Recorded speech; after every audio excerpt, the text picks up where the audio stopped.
Amending the constitution is a political hot potato at Korea's National Assembly. Core aspects include changing the country's power structure, boosting basic rights, and regional autonomy. For the first of our three-part series delving deeper into the topic, Kim Min-ji brings to our attention the A to Z of the need for revision.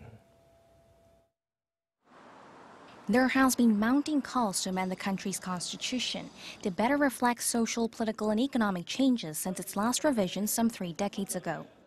First established in July 1948, the Constitution has undergone 9 amendments, usually tweaked in a way to consolidate the power of the commander-in-chief. The latest revision in 1987 followed a pro-democracy movement against the military regime of then-President Chun Doo-hwan. It limited the president's tenure to a single 5-year term, stripped the president's right to dissolve parliament, abolish media censorship, and re-establish the Constitutional Court, putting the country on course to becoming a democracy. The focal point of the amendment now is how to change the government structure to better run the country and amending the charter so that it is in line with the changes in our society. The matter came under the spotlight again following the massive corruption scandal that led to the impeachment of former President Park Geun-hye, which raised questions about the current power structure.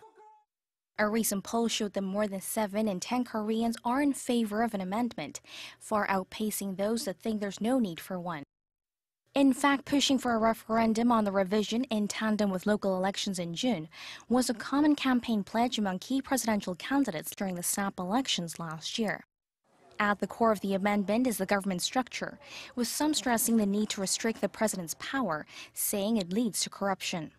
Others argue that a longer tenure is needed, as 5 years is not enough to pursue long-term goals or implement diplomatic policies. Alternatives on the table include a 4-year 2-term presidency or a semi-presidential system where the president and prime minister share the power.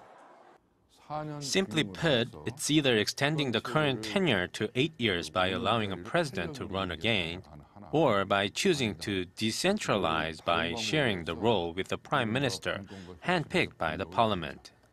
Whichever system, what's important is how the power is divided.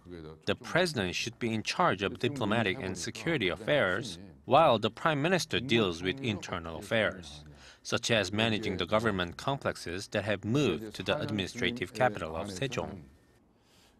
The revision also calls for boosting regional autonomy so the municipalities can co-prosper with the capital area, as well as shoring up people's fundamental rights, boosting rights to safety, healthcare, and information, and offering better protection for the socially vulnerable.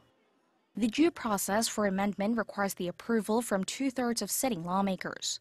Then a majority of Koreans need to vote in favor of it in a referendum. Talks have been underway at the National Assembly, but not much progress has been made with rival parties locking horns over when to hold the vote and how to change the power structure. Kim Min-ji, Arirang News.